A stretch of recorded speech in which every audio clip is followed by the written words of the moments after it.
बिहार में एनडीए की लहर है। यहाँ 40 की 40 सीट हम जीतेंगे। आरजेडी पहले खाता खोल ले, फिर ये सब सपने देखे। एकदम बिहार में सभी जगह एनडीए की लहर चल रही है।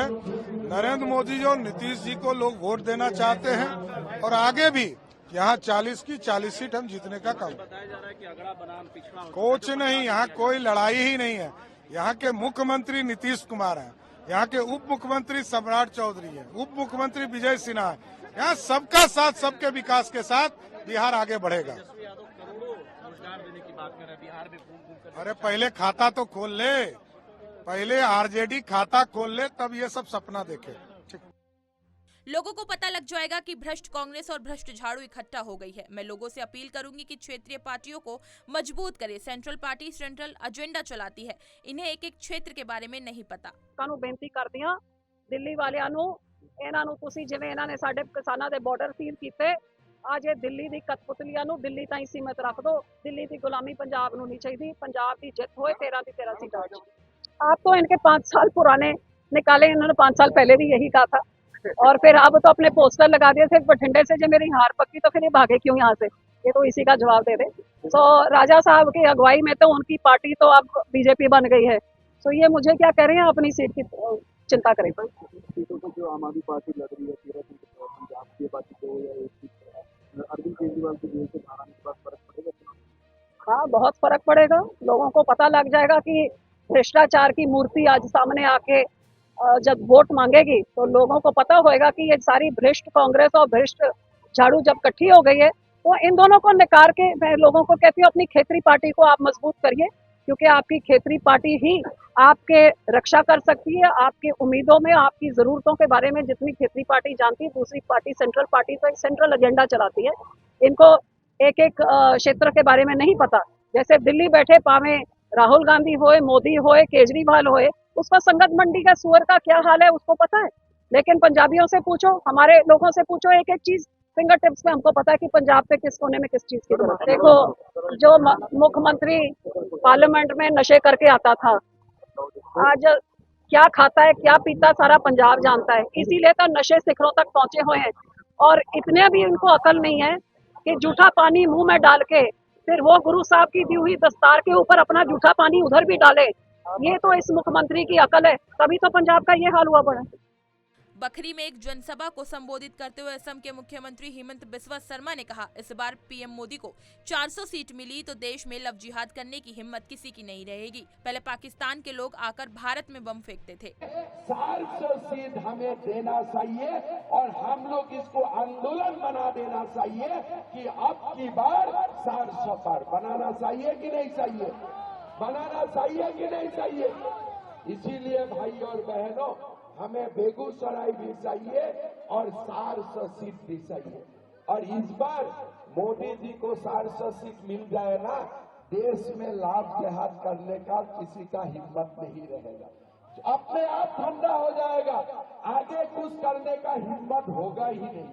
पहले पाकिस्तान का लोग आते थे भारत में बम फेंकने के लिए, लेकिन मोदी जी तो एक बार पाकिस्तान में बम फेंक दिया। अभी कोई आते हैं क्या भारत में बम फेंकने के लिए? कोई आते हैं क्या? ऐसा ही 2 साल लाभ देहात वाला का टांग तोड़ देगा ना, और जिंदगी में कोई लाभ देहात करने का हिम्मत ही नहीं करेगा।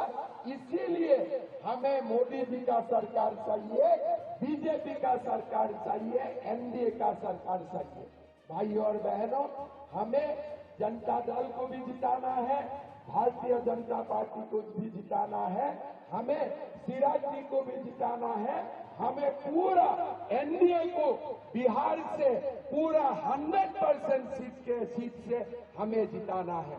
जिताना है कि नहीं? सबको जिताना है ना पूरा। बेगूसराय में आप लोगों में लास्ट में तो कन्हैया कुमार को हरवाया, इस बार दिल्ली वाला भी उनको हरवा देगा। और यहाँ में जो भी लड़ा है, गिरिराज सिंह जी का सामने कोई भी कुछ नहीं कर पाएगा। इसलिए जनता का आशीर्वाद गिरिराज सिंह जी का साथ है ना? आप लोग का आशीर्वाद है कि नहीं? है ना? पूरा देश का गरीब का आशीर्वाद तो गिरिराज सिंह जी का साथ है। ये तो मैं जानता हूँ, मेरा अपना एक्सपीरियंस से मैं जानता हूँ। ये देश का गरीबों का आशीर्वाद 3 करोड़ आवास बनाया, 1-2 नहीं 3 करोड़ आवास बनाया। किसने बनाया? आपका सांसद गिरिराज सिंह जी ने बनाया। 3 करोड़ गरीब लोगों को आवास दिया आपका गिरिराज सिंह जी। आज का दिन में देश का हर गरीब चाहते हैं कि आपका गिरिराज सिंह जी आपका आशीर्वाद से भारी बहुमत से जीते, और आप लोगों को गिरिराज सिंह जी को भी जिताना पड़ेगा। केंद्रीय मंत्री और उधमपुर लोकसभा क्षेत्र से भाजपा उम्मीदवार जितेंद्र सिंह ने कहा, हमारा अनुमान है कि 30 से 35 सीटें हमें मिलेंगी। 35 हमारा लक्ष्य है। 5वें चरण के मतदान में 7 सीटों के लिए वोटिंग होगी, जिसमें पिछली बार हमें 3 सीटें हासिल हुई थी। इस बार हमारा अनुमान है कि 6 सीटें हमें मिलेंगी। निश्चयी संगठन की ओर से हमारा जो अनुमान है 30-35 सीटों को लेकर के, और 35 का हमारा लक्ष्य है। और 5वां फेज जिसकी ओर आपने इशारा किया है, जिसके साथ मेरा भी दायित्व जोड़ा है, उसमें पिछली बार हमें मात्र 3 सीटें मिली थी। उसमें कुल मिलाकर के 7 हैं। हावड़ा, यूरोबेरिया, हुगली, आरामबाग, बैराकपुर, वैनगांव, श्रीरामपुर। और मेरा इस बार ये मानना है कि 7 की 7 नहीं तो 6 हर सूरत में हमें इस बार हासिल होंगी। यानी यहां पर भी 7 सीटों के इस चरण में हम पिछली 3 सीटों की तुलना में 4 या 5 सीटें आगे बढ़ाने में सफल रहेंगे। लेकिन सर, यहाँ के जो मुख्यमंत्री है वो लगातार बताते हैं कि केंद्र से जो सहयोग मिलना चाहिए तो उस तरह का सहयोग यहाँ नहीं मिलता है राज्य सरकार को, और डिनाई किया था। अगर आप धरती पर देखें और जो कार्यकर्ता यहाँ काम कर रहे हैं, किस प्रकार की कठिनाइयों के और प्रतिकूल वातावरण में हमारे भारतीय जनता पार्टी के कार्यकर्ता काम कर रहे हैं, तो आपको अनुमान होगा। बल्कि प्रधानमंत्री जी की सभाओं के लिए भी हमें प्रदेश सरकार का सहयोग नहीं मिलता जिस तरह से कि अपेक्षित होता है, क्योंकि प्रधानमंत्री तो सबसे ऊपर उठ करके हैं, और प्रधानमंत्री किसी भारतीय जनता पार्टी के प्रधानमंत्री नहीं है मोदी जी। मोदी जी तो देश के प्रधानमंत्री हैं, वो तृणमूल कांग्रेस के भी प्रधानमंत्री हैं, वो समाजवादी के भी प्रधानमंत्री, कांग्रेस के भी प्रधानमंत्री। लेकिन अजीब और गरीब दृश्य यहां देखने को मिलता है कि प्रधानमंत्री जी के कार्यक्रमों के लिए भी प्रदेश सरकार की ओर से पर्याप्त सहयोग हमें प्राप्त नहीं रहता। तो इस स्थिति में ये कहना कि केंद्र की ओर से सहयोग नहीं है, ये बात कोई गले से नहीं उतरती। तेलंगाना में गृह मंत्री अमित शाह ने कहा कि मान लीजिए INDI गठबंधन को बहुमत मिलेगा तो उनका प्रधानमंत्री कौन बनेगा? इनके पास प्रधानमंत्री का प्रत्याशी ही नहीं है।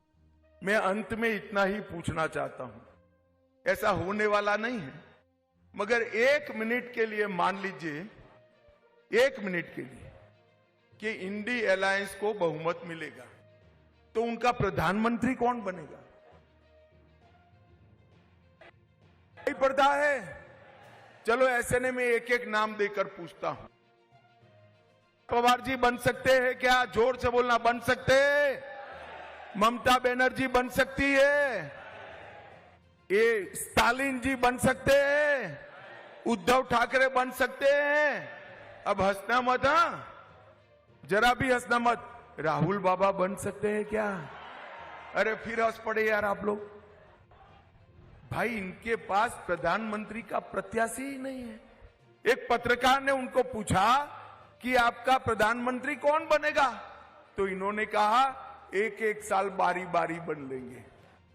देश ऐसे चलता है क्या? चलता है क्या?